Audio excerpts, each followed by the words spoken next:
Hey Nash, what should we make? Well, I'm still wearing this dreadful hat, so that must mean we have time for one more holiday party recipe. How about something sweet and salty with a crunch? Let's make a chocolate peanut butter version of Dylan Hollis's Chow Mein Cookies. All right, let's make chocolate peanut butter chow mein cookies.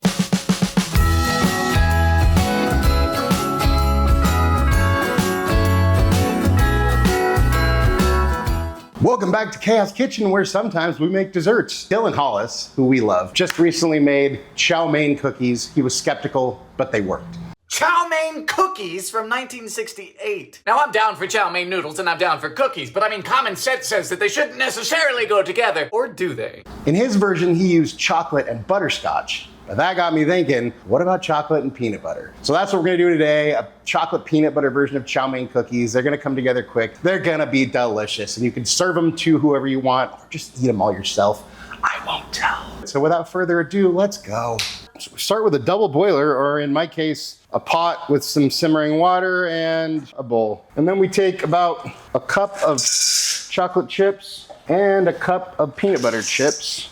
Then once that's all melted together, we add a cup of chow mein noodles, the crispy ones, and a half a cup of peanuts. And then we just combine everything. Then we kill the heat, and then we just portion these guys out and make weird little cookie things. And they look like strange animal droppings, but hey, that's cool.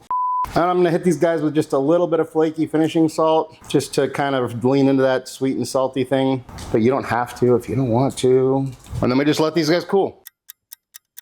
And it might look like animal droppings, but I promise you it should taste good. And there we have our chow mein cookies, a peanut butter version of our chow mein cookies.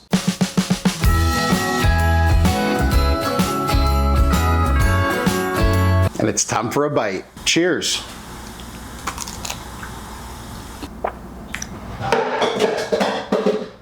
It's sweet, it's salty, it's peanut buttery, it's crunchy. It's kind of a thrill ride of all the best things all in one thing. So if you thought the chow mein part wasn't gonna work, it does. Out of 10. And hey, that's what I think, but let's see what Nash thinks. Hey bud, how you doing? I'm good, man. Just finishing up my list for Santa, because I know I'm on the nice list this year. Not so sure about you, though. Well, check it out. We made a peanut butter version of these chow mein cookies you wanted. And of course, you can't eat chocolate, so we made you a dog-friendly peanut butter cookie. So here you go.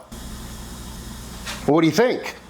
Dang, that's delicious. I'm sure your chocolate peanut butter version is amazing, but I like not being dead. So I am A-okay with my peanut butter ones. Anything you want to say to your fans? The best way to spread Christmas cheer is singing loud for all to hear. Nash approves, I approve. Another great thing you can serve as kind of a dessert at any party, or just make them and eat them all yourself. Things don't have calories during the holidays, right? Anyways, thank you so much for watching. Really appreciate you all. Love you all. If you wouldn't mind taking a second, go like, share, subscribe, hype, hit the bell for notifications, all that good stuff. If there's anything you want me to make, you want me and Nash to taste, go ahead and drop that down in the comments. And hey, if you like this video, go check out some of our other party type dishes somewhere over here. Have a Merry Christmas and or a happy whatever you're celebrating this season. Enjoy the season with you and yours. And just remember, cook more, eat better, embrace the chaos. That's it for now, folks. Until next time, be good and peace.